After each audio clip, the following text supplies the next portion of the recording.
बोलने से पहले ये देख लेना चाहिए था कि जब भी कन्हैयालाल की हत्या हुई तुरंत 24 घंटे में मुलजिमान को पकड़ लिया गया। उनके दोनों बेटों को अनुकंपा नियुक्ति राजस्थान की सरकार ने दे दी और जो सहायता उनको मिलनी चाहिए थी वो सहायता भी उनको मैक्सिमम आज तक के राजस्थान के इतिहास में किसी घटना में नहीं दी गई, वो पैकेज उनको दिया गया। पूरा परिवार उनको संतुष्ट है और राजस्थान पुलिस से केस तुरंत लेकर के एनआईए ने वो केस ले लिया। आज तक कोई नतीजा नहीं। तो देश के गृह मंत्री इस मुद्दे को वापस छेड़ करके क्या साबित करना चाहते हैं? ये तो उनकी विफलता है कि वो 12 महीने बाद में भी उन हत्यारों को कोर्ट में ले जाकर के फांसी के फंदे तक नहीं पहुंचा पाए। बट वो अपनी गलतियों को छिपा करके केवल और केवल धार्मिक उन्माद फैला करके आगामी विधानसभा के चुनाव में अपनी राजनीतिक रोटियां सेकना चाहते हैं, जिसमें वो कभी कामयाब नहीं होंगे। दूसरा, एक गलतफहमी उनको है कि मोदी जी के चेहरे के ऊपर फिर वो 300 सीटें लाएंगे। ये जो बयान दिया गया है वो बौखलाहट का बयान है, डर का बयान है और एक आडंबर दिखाने का कि हम अभी कमजोर नहीं हुए हैं। क्योंकि जब से विपक्षी पार्टियां एक हुई हैं और पटना में उनकी जो विपक्षी एकता की जो मीटिंग हुई है उसके बाद में ये बौखलाए हुए हैं। पंजाब, हिमाचल, कर्नाटक के चुनाव के बाद में इनको पता लग गया है कि अब कहीं भी मोदी जी के चेहरे का या मोदी जी के काम के आधार के ऊपर इनको वोट नहीं मिलेगा। इसलिए वो दिखाना चाहते हैं कि अभी भी हम कमजोर नहीं हुए हैं, 300 सीटें लेकर के आएंगे। इस तरीके का गलत बयान उन्होंने दिया है। एक बात ये भी छेड़ी है उन्होंने कि हमने राष्ट्रपति आदिवासी महिला को बनाया है। अच्छी बात है, आपने आदिवासी महिला को बनाया, पूरे देश ने स्वागत किया। बट नई लोकसभा के उद्घाटन में आपने उनकी बेइज्जती करने का काम किया है, पूरे राष्ट्र को अपमानित करने का काम किया है। यह भी अमित शाह जी को और भारतीय जनता पार्टी को नहीं भूलना चाहिए। उन्होंने ये भी कहा कि किसानों और जल जीवन मिशन में हमने बहुत काम किया और गजेंद्र सिंह जी बैठे हैं, इन्होंने इतने करोड़ का काम कर दिया। ये भूल गए कि ये राजस्थान है। राजस्थान में आप कह रहे हो जल संसाधन मंत्री यहां का है और राजस्थान की भौगोलिक स्थिति और जो क्षेत्रफल 15-15 किलोमीटर में बाड़मेर, जैसलमेर में ढाणियां हैं, वहां पानी का कोई सोर्स नहीं है। तो पूरे देश में सम्मान 50-50% का रेशियो स्टेट और सेंटर का रखना और उसके बाद में गजेंद्र सिंह जी के यहां से मंत्री होकर के भी ईआरसीपी 13 जिलों की जो पेयजल और सिंचाई की सुविधा के लिए था, उनकी परियोजना को रोकना, राष्ट्रीय परियोजना नहीं घोषित करना, देश के प्रधानमंत्री का 2 बार अजमेर और जयपुर में वादे के बावजूद। तो क्या वो ये कहना चाहते थे कि ये गजेंद्र सिंह जी को याद दिला करके, जल जीवन जल मिशन की याद दिला के जो बात वो करना चाहते थे, उनको राजस्थान को हमेशा से ये मांग रही है कि इस पानी के मामले में विशेष राज्य का दर्जा देकर के पैकेज दिया जाए। आज जब वो 9 साल से सत्ता में है और जल संसाधन मंत्री सौभाग्य से पहली बार राजस्थान का है देश का, तो क्या उनको कोई विशेष पैकेज पानी की व्यवस्था के लिए नहीं देना चाहिए था? क्या उनको 50-50 रेशे से राजस्थान की भौगोलिक परिस्थिति और क्षेत्रफल को देखते हुए छूट की बात नहीं करनी चाहिए थी? क्या ईआरसीपी को राष्ट्रीय परियोजना की बात उनको आज नहीं कहनी चाहिए थी?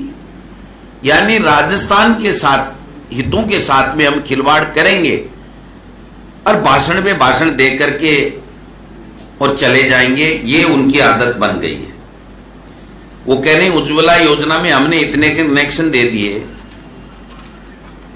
14% भी, जितने उज्ज्वला योजना के कनेक्शन थे 14% भी उनमें से कभी भरे नहीं गए, क्योंकि 1100-1000 रुपए का सिलेंडर आप सस्ता नहीं कर पाए थे। आप चूल्हा और एक सिलेंडर मुफ्त में दे रहे हो और फिर 1100 रुपए ले रहे हो, तो वो गरीब बीपीएल का उज्ज्वला योजना में जिसने कनेक्शन लिया वो गैस को प्रति महीने कैसे काम में लेगा, ये आपने कभी नहीं सोचा। राजस्थान की सरकार, मुख्यमंत्री अशोक गहलोत ने उन माता बहनों को 500 रुपए में 12 सिलेंडर एक साल में देने का जो निर्णय करके उसकी क्रियान्विति चालू कर दी है, इस बात को अमित शाह जी को नहीं भूलना चाहिए था। दूसरा, वो ये कह के गए कि अशोक गहलोत जी तो वैभव गहलोत को मंत्री बनाना चाहते थे। मंत्री तो वसुंधरा जी अपने बेटे को भी बनाना चाहती थी,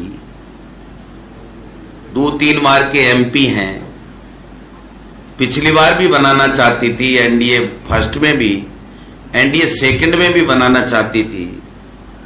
क्या किया आपने? आप दूसरे पे तंज कर सकते हो, लेकिन आप जो कर रहे हो या आपके यहां पर जो चल रहा है उसके बारे में आप कोई शब्द नहीं बोलते हो, उसको छिपाना चाहते हो। उन्होंने कहा, कल नड्डा जी ने भी कहा, इन्होंने भी कहा कि साहब ये परिवारवाद की पार्टी है। मैं पूछना चाहता हूं, परिवार पार्टी है तो यदुप्रम जी, वो जो बीएस येदियुरप्पा, उनका बेटा क्या है? क्या एमएलए नहीं है? क्या राजनाथ सिंह का बेटे पंकज सिंह क्या एमएलए नहीं है?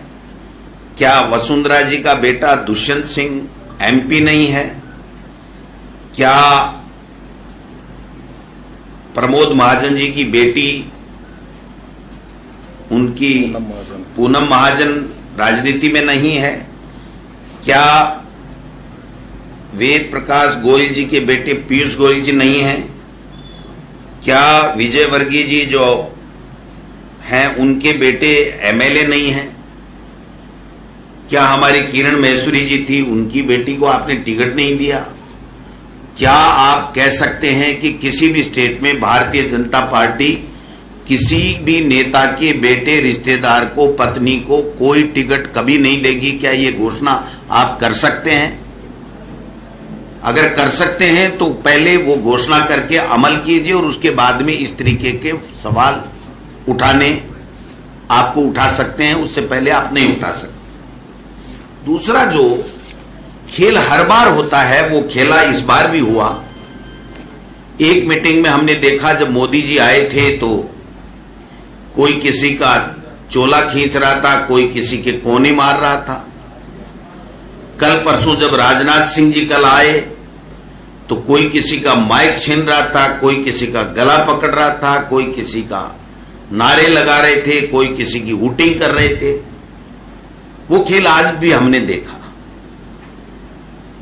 राजेंद्र सिंह जी वसुंधरा जी को निपटाने के लिए उनका प्रोटोकॉल में और उसमें नाम होने के बावजूद और वसुंधरा जी का स्पीच तैयार होने के बावजूद उनको नहीं बुला करके बीच में अमित शाह जी को पुकार करके वो क्या साबित करना चाहते हैं? तो अमित शाह जी पहले अपनी पार्टी के लोगों को ठीक कर लीजिए। अपनी पार्टी में जो गड़बड़ सड़बड़ चल रहा है उसके ऊपर ध्यान देने की आवश्यकता है। राजस्थान में अशोक गहलोत जी के नेतृत्व में हमारी कांग्रेस की सरकार ने बहुत अच्छा काम किया है, अच्छे बजट दिए हैं, गुड गवर्नेंस है, घटना घटने के तुरंत बाद में पूरा एक्शन होता है, पूरा उनको मुलजिमों को गिरफ्तार किया जाता है, जहां जरूरत होती है सहायता प्रदान की जाती है। आपने तो जो हमारे अंतर्राष्ट्रीय खिलाड़ी बहनें बैठी हुई है जो 43-45 दिन तक बैठी रही, आपने धक्के देके उठा दिया, कोई आपने ध्यान नहीं दिया। 15 महीने तक किसान बॉर्डर के ऊपर सोते रहे, दिन रात वहां पड़े रहे, 750 किसान शहीद हो गए, आपने कोई ध्यान नहीं दिया। आपका मंत्री, गृह राज्य मंत्री का बेटा किसान की गाड़ी से कुचल करके हत्या कर देता, जेल में है, फिर भी आप इस्तीफा नहीं दिलवाते हो। तो आप किस मुंह से नैतिकता की बातें कर रहे हो? आपको यह जवाब देना पड़ेगा कि आपने 9 साल में जो मुद्दे आपने पहले एनडीए सरकार के समय जो देश के प्रधानमंत्री नरेंद्र मोदी को बनाने का जो ऐलान करके किए थे, उन मुद्दों में से एक भी मुद्दे के ऊपर आपने कौन सा काम किया? आपने अग्निपथ के तहत अग्निवीर बना करके फौज में जो हमारे यहां के बच्चे, किसान के बेटे जो नौकरी करते थे और नौकरी के साथ साथ देश की सेवा करते थे, उनको देश की सेवा करने से और अपने परिवार को पालने से वंचित कर दिया। 4 साल का उनकी मियाद करके उनको वापस घर भेजने का काम कर दिया। 2 करोड़ लोगों को आप प्रतिवर्ष नौकरी देने की बात करते थे, आपने उसके अंदर क्या तीर मार लिया वो बता दीजिए। कहां है वो नौकरियां? देश में किस प्रकार का माहौल चल रहा है? मणिपुर जल रहा है। देश के प्रधानमंत्री जी बाहर पर्यटक के तौर के ऊपर विदेशों में घूम रहे हैं और आप गृह मंत्री होते हुए मणिपुर में जो मणिपुर जल रहा है, देश में आग लग रही है जातिवाद के हिसाब से, उसमें और ज्यादा आग में घी डालने वाला काम करने के लिए आप जातिगत और धार्मिक उन्माद फैलाने के लिए, बयान देने के लिए आप यहां चुनावी साल में आ रहे हैं। आपको समझना चाहिए कि देश पहले है, उसके बाद में पार्टियां और सत्ता है। जब देश ही नहीं बचेगा, देश में शांति नहीं होगी, तो फिर आप किसका शासन करोगे और कौन सी सत्ता संभालोगे? उन्होंने कहा 370 हमने ये कर दिया, राहुल गांधी जी ने ये कहा था, तो फिर आप चुनाव क्यों नहीं करवा रहे हैं? जम्मू कश्मीर में चुनाव कराना चाहिए आपको, शांति सब कुछ आपने बहुत बढ़िया कर दिया, तो आपको चुनाव कराना चाहिए। तो कहने का मतलब है कि 25 में से 25 सांसद देने के बावजूद राजस्थान खाली हाथ है। 9 साल से केंद्र में सत्ता में होने के बावजूद भाजपा और आरएसएस की गलत नीतियों के कारण से राजस्थान की झोली खाली है। और बार बार यह आरोप लगाना कि सेक्रेटरीट में पैसा मिल गया, सोना मिल गया, ये मिल गया, वो मिल गया, ये आपने पकड़ा है क्या? या राजेंद्र जी राठौड़ साहब जाके पकड़ के आए थे? जब कोई भ्रष्टाचार करता है, कोई गलत काम करता है, कोई अपराध करता है, तो हमारी सरकार प्राथमिकता के साथ में काम करती है। ये पहला उदाहरण होगा देश में कि हमारी सरकार ने, हमारे मुख्यमंत्री जी ने ये कहा, जो ही सूचना मिली कि आलमारी में संदिग्ध चीज है, चाबी नहीं मिल रही है, कोई चाबी नहीं दे रहा है, तो उन्होंने कहा कि ताला तोड़ो, सीएस को बुलाओ, चीफ सेक्रेटरी आए, डीजी आए, पूरा मीडिया आए, और उसके बाद में खोल करके उसको दिखाओ क्या है, और अगर उसमें कोई गलत चीज मिलती है तो अपराधी को पकड़ो, उसको सजा दिलाओ। इतनी पारदर्शिता आप में है क्या? आपके यहां पिछले 5 साल में जो शासन चला उसमें कितने घोटाले हुए? एनआरएचएम का घोटाला हो, चाहे माइनिंग का घोटाला हो, आपने उस वक्त क्या किया? हमको दिल्ली तक जाना पड़ा था, आपको पता होगा, और हमने पीछे नहीं छोड़ा। वो माइनिंग है, हमने निरस्त करा के माने हम, और फिर लोग गए, हाई कोर्ट गए, सुप्रीम कोर्ट गए, लेकिन हमारी सरकार ने उनके भ्रष्टाचार को स्वीकार नहीं किया और हमने कार्रवाई की। आप एक भी बात बता दीजिए, यूपीए सरकार के ऊपर आप घोटाले के आरोप लगाते थे, आप एक काम तो बता दीजिए। और आप किस मुंह से बात कर रहे हैं? गजेंद्र सिंह जी के ऑफिस में, उनके विभाग में जो अधिकारी रहता था, उसके कितने करोड़ रुपए उसके पकड़े गए घर में, आज तक दोबारा न्यूज नहीं बनने दी। और 2 करोड़ रुपए जिस अपराधी के, जिस चोर के, जिस भ्रष्टाचारी के पकड़े गए, हमने तुरंत उसके खिलाफ कार्रवाई की, उसको जेल के सलाखों में भेजा, एसीडी को मुकदमा दिया। आरपीएससी के मेंबर ने गड़बड़ी की या उससे जो भी किया, उसके आधार के ऊपर उसको बर्खास्त करने के राष्ट्रपति को भेजा और उसको जेल के सलाखों में आ जाए। आपने ऐसा एक भी उदाहरण पूरे देश में कहीं दिया हो? या पिछले 5 साल में भाजपा का शासन था, आपने कितने लोगों को भ्रष्टाचार के करते हुए पकड़ा और कितनों को आपने सजा दिलाई, कितनों को आपने सैंक्शन दी केस चलाने की? उसका और हमारा मुकाबला कर लीजिए। ज्यादा गलतफहमी हो तो कभी भी आकर के बात कर लें कि हमने ज्यादा केस बढ़ाए भ्रष्टाचार के या आपके समय में 5 साल में ज्यादा पे। हमने कितने आईएएस आईपीएस को अंदर किया और आपने कितना किया?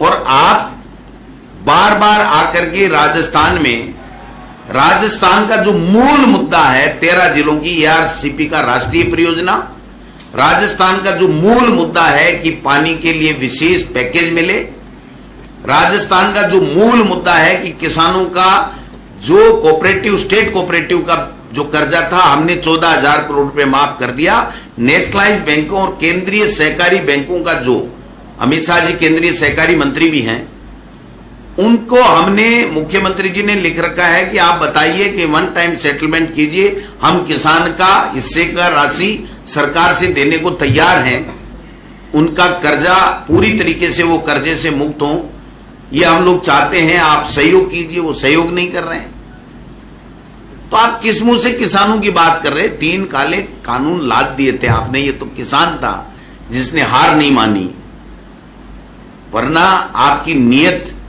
सत्यपाल मलिक जी बहुत बखूबी बता रहे हैं, आप ही की पार्टी के नेता हैं। तो अपने गिरेबान में बोलने से पहले व्यक्ति को झांकना चाहिए कि हम कहां खड़े हैं, क्या बोल रहे हैं और इसका क्या संदेश लोगों में जाएगा।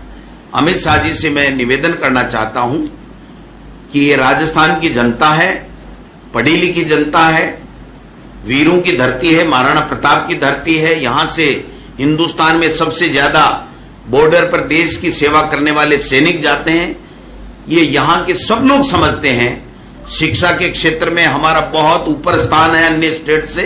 हम सब समझते हैं कि अब आप कहना क्या चाहते हैं। आप जो पुराने आपके वादे थे उनको पूरा नहीं करके केवल और केवल धार्मिक और जातिगत उन्माद फैला करके और झूठ पे झूठ बोल करके आप सत्ता दोबारा लेना चाहते हैं राजस्थान में, जो आपको कभी नहीं मिलेगी।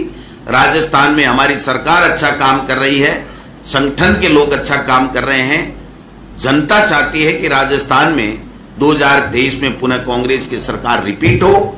जनता माई बाप है, जनता जनार्दन है, भगवान का रूप होती है, वो तय करती है कौन बने।